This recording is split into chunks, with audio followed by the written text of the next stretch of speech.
మరి ఈ నేపథ్యంలో ఇప్పుడు జరుగుతున్న ఈ యుద్ధం తరువాత ఏం జరగబోతుంది? సరిగ్గా 6 పాయింట్లు నేను చెప్పబోతున్నాను. సరిగ్గా 6 పాయింట్లు. ఏం జరగబోతుంది, ఏం కోరుకుంటుంది ఈరోజు ప్రపంచం, ఏ దేశం ఏమి ఆశిస్తుంది మనకి తెలియాల్సిన అవసరం ఉంది. ఆ 6 పాయింట్లు ఏంటో ఒకసారి చూద్దాం.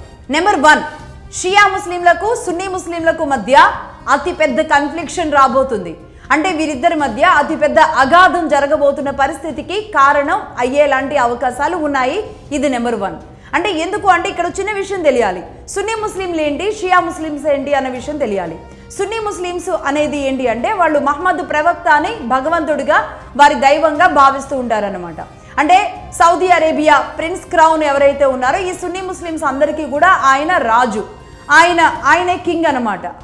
ఆయన చెప్పేదాని ప్రకారంగా ఈ సున్నీ ముస్లిమ్స్ అంతా నడుచుకునేలాంటి ఒక రూల్ ఉంది. అలాగే మరి షియా ముస్లిమ్స్ ఏంటి? షియా ముస్లిమ్స్ ఎవరు అంటే మహమ్మద్ ప్రవక్తకి అల్లుడుగా ఉన్న వ్యక్తి, అంటే ఆయన్ని దేవుడిగా భావిస్తూ ఉంటారు వీరంతా షియా ముస్లిమ్స్ అనమాట. అంటే నిజానికి మహమ్మద్ ప్రవక్త అల్లుడి తరపు వారందరూ కూడా షియా ముస్లిమ్స్ అనమాట. ఇప్పుడు మహమ్మద్ ప్రవక్త కొడుకుల తరపు ఉన్న వాళ్ళందరూ కూడా సున్నీ ముస్లిమ్స్. కాబట్టి ఏమర్థమవుతుంది అంటే రేపు యుద్ధం ముగిసిన తరువాత అయినా సరే ఫస్ట్ వచ్చే ఒక అతి పెద్ద అగాధం ఏంటంటే సున్నీ ముస్లింలకు అలాగే షియా ముస్లిమ్స్కు మధ్య రాబోయే అతిపెద్ద అగాధం అన్నమాట. ఇది నెంబర్ 1.